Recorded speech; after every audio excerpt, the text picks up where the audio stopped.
it is unfortunate that we are losing lives on actually such carnages on the roads, which actually Africa should be looking at. Our infrastructure is very poor. But reasons why people migrate, they have different reasons.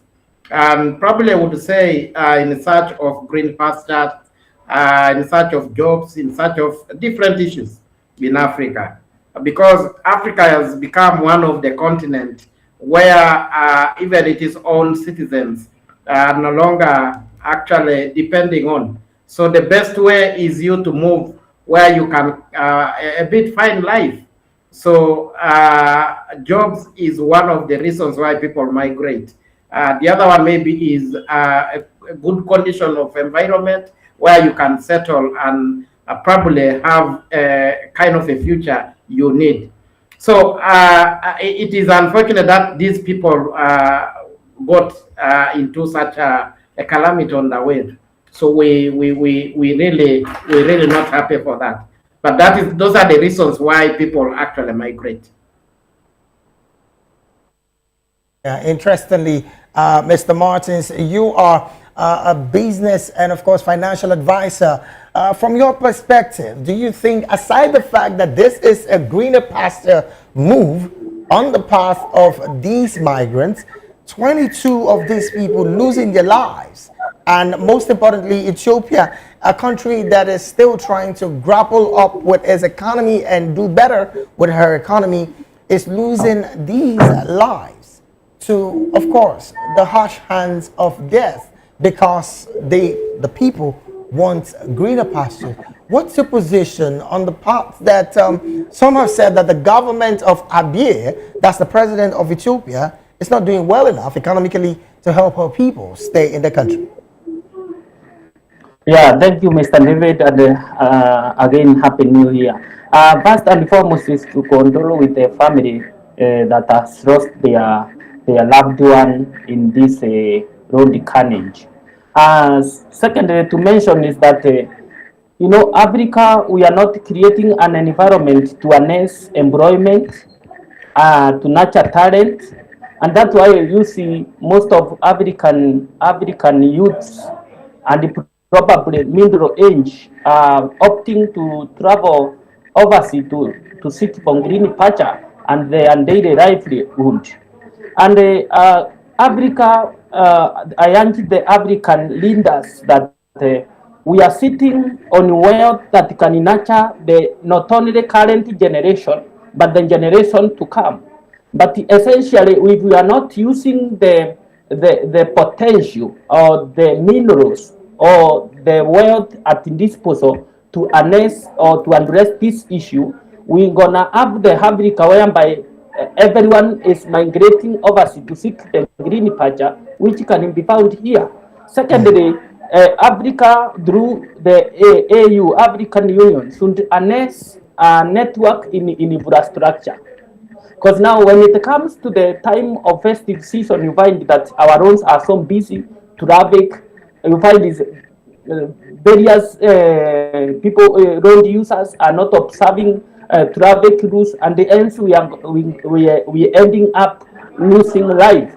So I address this issue to the African leaders. They should understand that infrastructure is one of the key lifter of the economy. And once it is ignored, it means that we are not steering Africa forward, but we are in a state of retrogression. All right, then. I'm still staying with you, Mr. Martins. Interestingly, we just mentioned 22 dying of road accidents in Ethiopia, and of course, 69 still fatally injured and, of course, rushed to the hospital.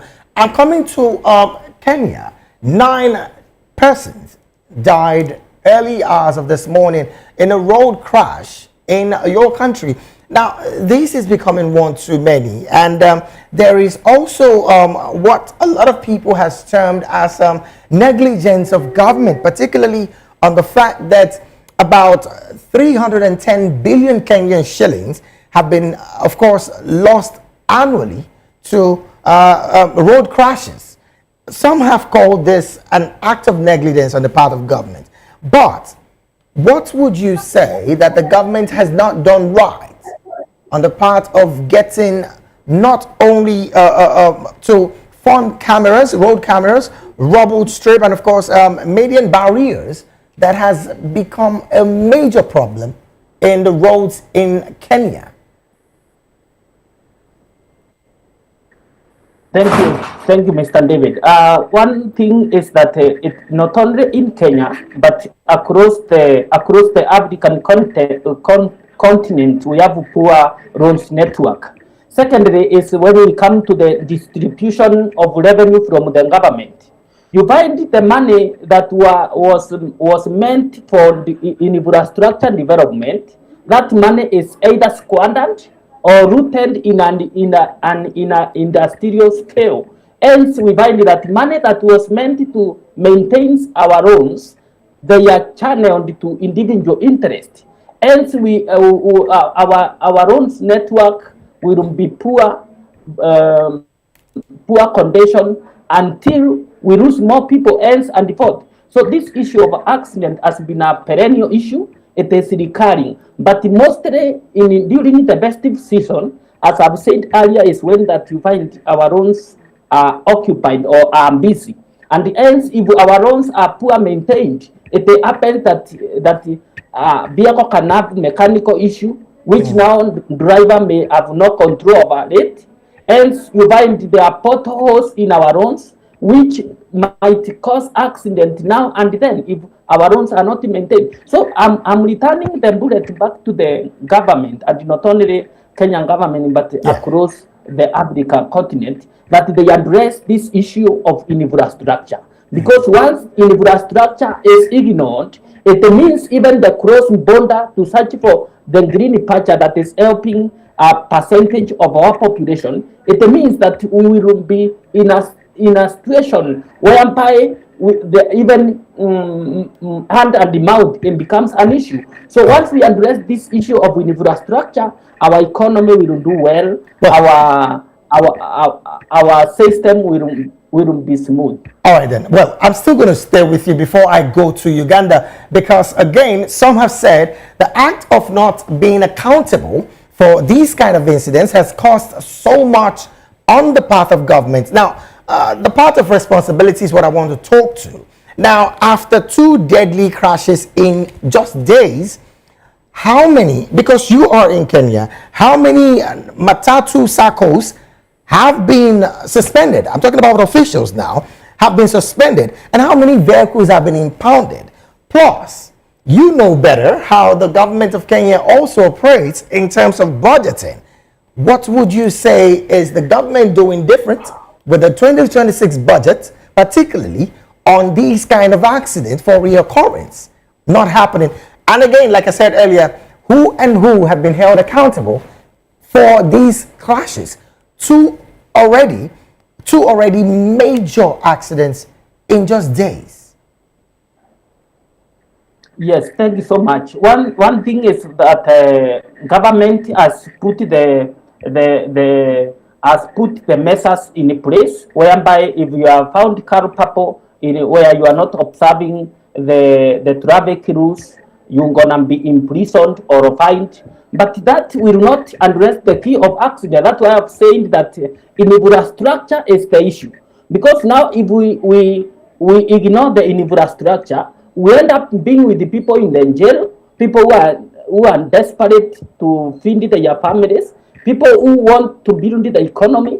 So even if you jail someone because of traffic rule and where the issue is road maintenance, you have not solved the issue. You have escalated the issue to the next year. So the issue here is about our road network being well maintained. Secondly, people who are found culpable of violating the traffic rules, they face imprisonment, they face stamp fines.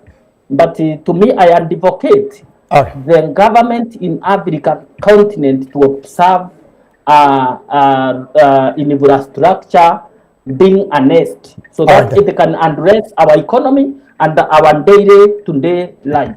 All right, then. Let me take this conversation to Uganda, where Barrister Edward is still waiting and, of course, standing by. Well, Barrister, I still want to come to you on the same conversation. Why are people not being held accountable for these kind of, I don't want to call it error, very visible act of negligence, if you ask me? Why is the government not practically talking on the part of holding someone accountable? These accidents, two in just less than 1 week, have happened in Kenya.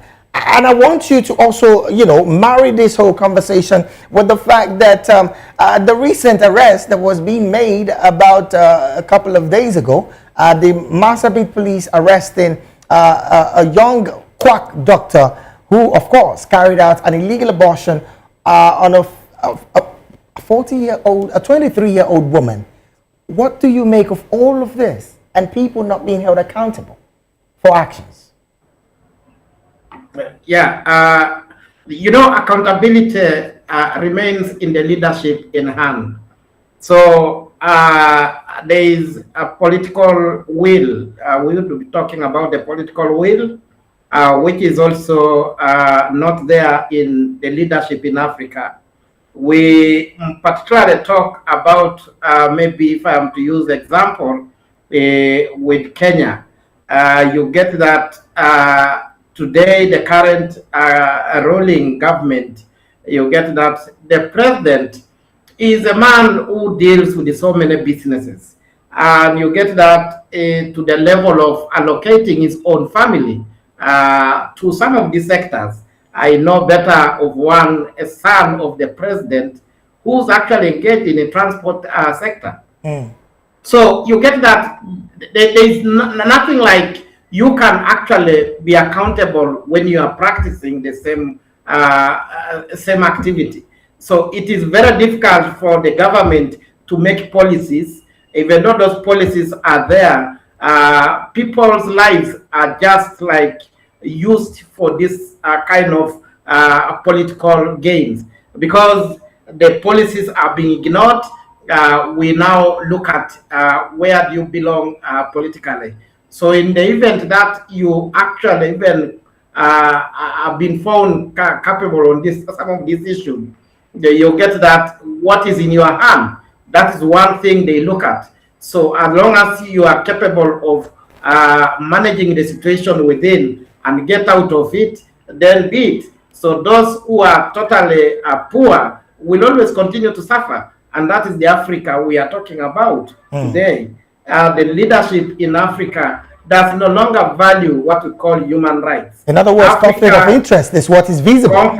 Exactly, a conflict of interest is what is working so much in Africa. So you look at so many issues. You have just had some of the countries which are going against the U.S. actually now acting on the Venezuela issues. Yes. So some of these people are scared already because they are culprits. They think now things have started working against them. So I think Africa should wake up, and not even the revenue. I've seen most of the African countries go run to China for loans on the issues of infrastructure, which is not actually even working. We don't know where does this loan go. Africa has been borrowing a lot.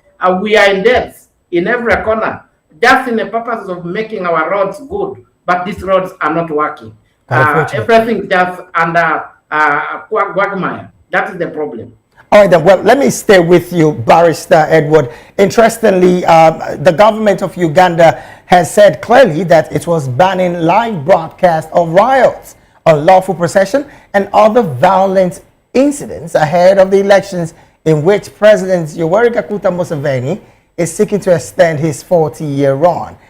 First off, what's your position with these statements coming from the government?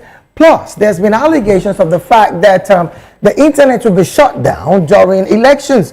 And of course, the government have come to debunk that statement, saying this was a false narrative coming from opposition. But what's your position with these kind of activities of banning riots, processions coming from the government?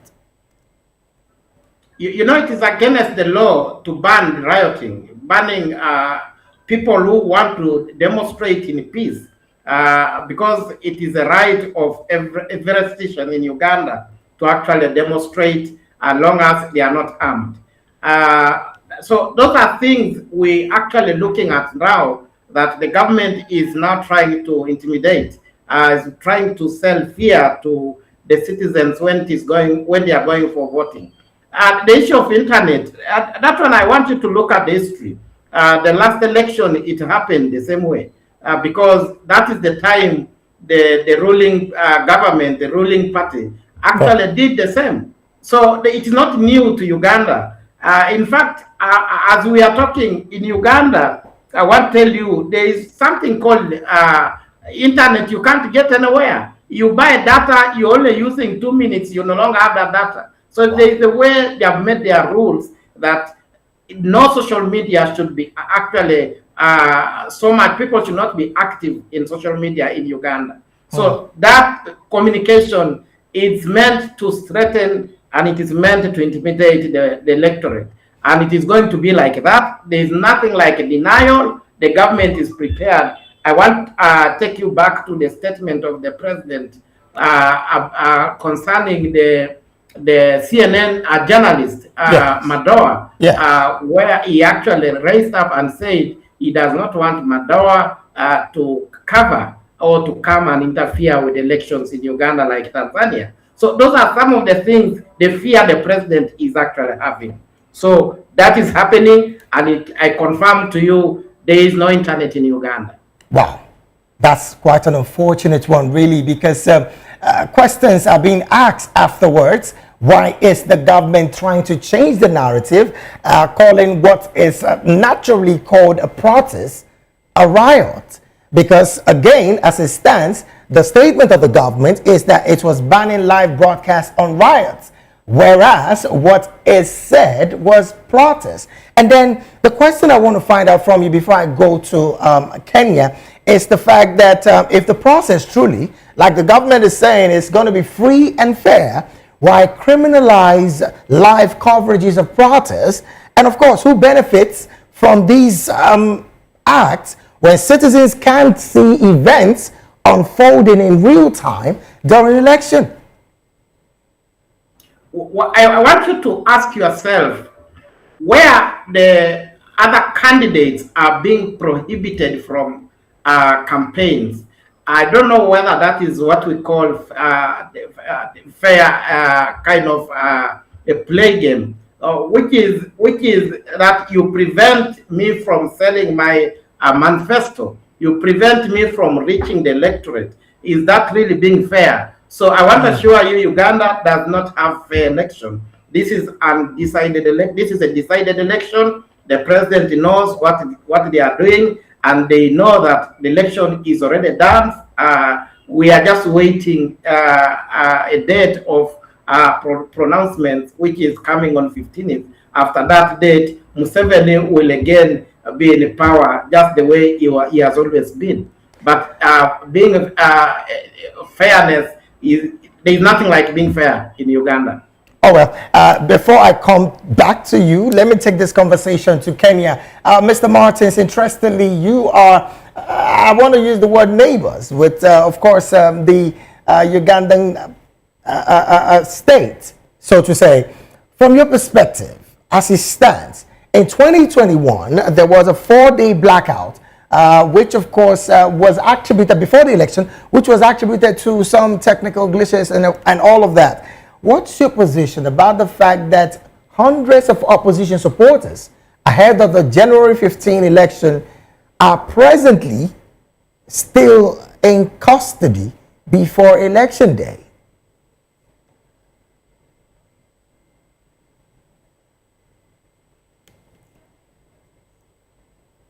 Mr. Martins, I don't know if you can hear me. Maybe you need to unmute your mic.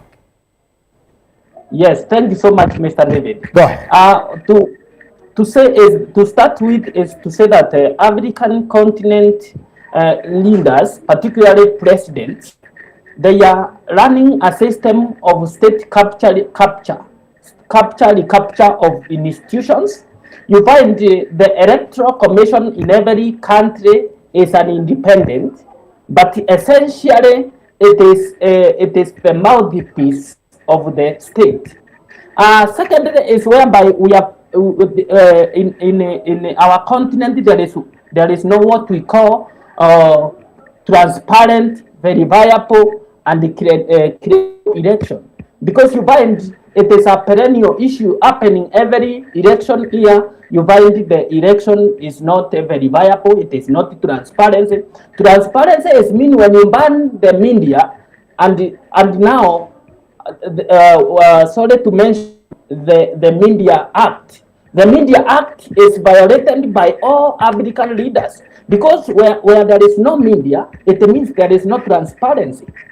When someone is kidnapped, or he is taken in communicado, it means if media is not alert, what's gonna happen? That is a violation of what we call Media Act, which should still be at the center of our rules and regulation. Secondly, the issue of arresting people. You see, if government is threatening the people, they want to take them to the possession. It means that you are capturing the right of humanity. Hence, it means that there is no what we call right of speech. And when there is no right of speech, there is no balance in politics. So we have to address the issues that is affecting our election and our governance. Now, But when we address this, sorry to butt in here. I want to cut you because I know you're a financial person, and I want us to look at the economic optics of these kind of decision by the government to shut down internet in Uganda. Some have said, as it stands, investor price governance risk is going to go higher than what it's supposed to be going into a new year because of this election. What's your position with that economic optics, particularly on the suspension and, of course, the shutdown of internet in the entire country, as an economist?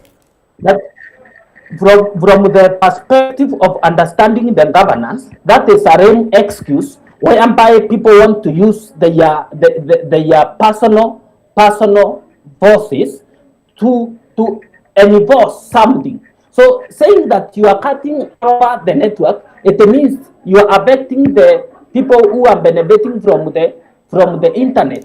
Right. There are people who they found their daily livelihood through internet, and not only that, the global market will be affected if the network is cut short. So this is individuals that want to enforce their personal interest to humiliate not only the individuals but to humiliate the whole country.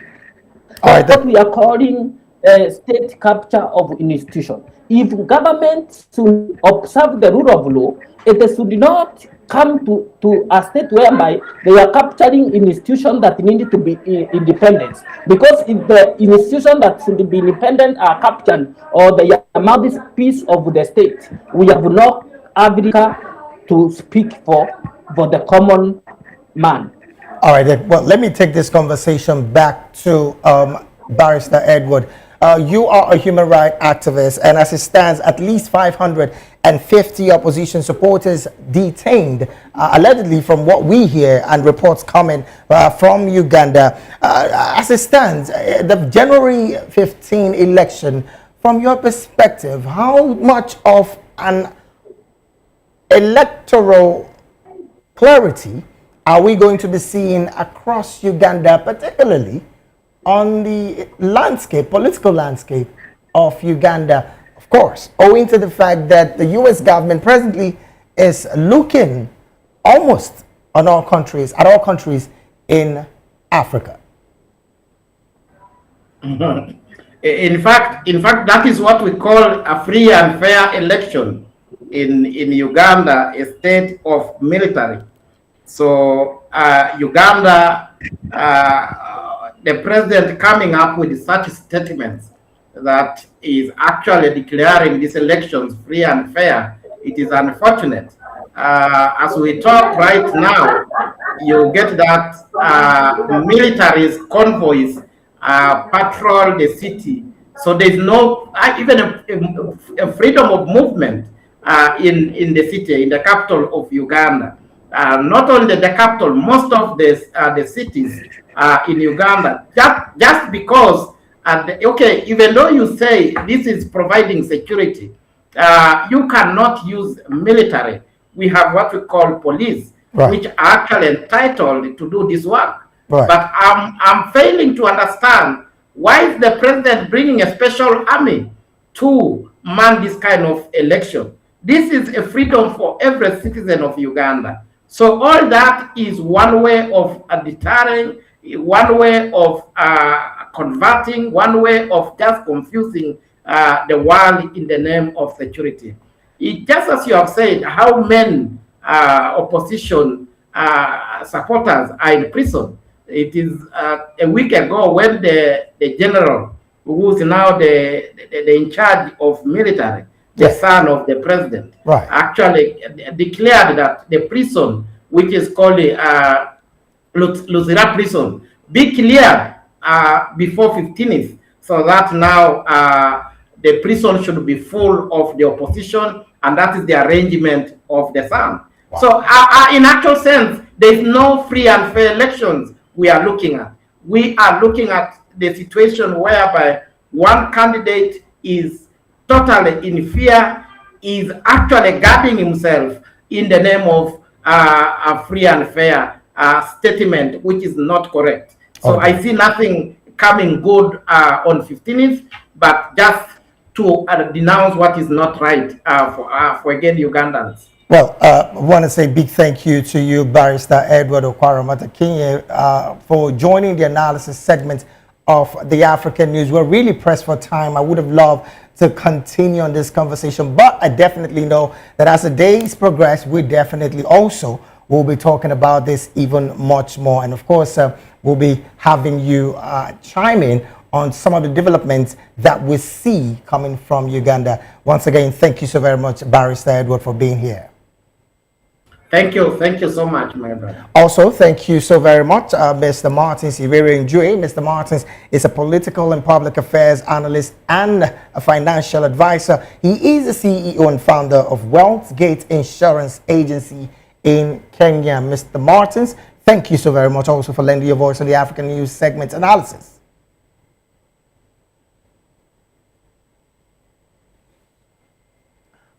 All right, then. Well, we have to take a break right now. When we return, more stories on the African News will be up next.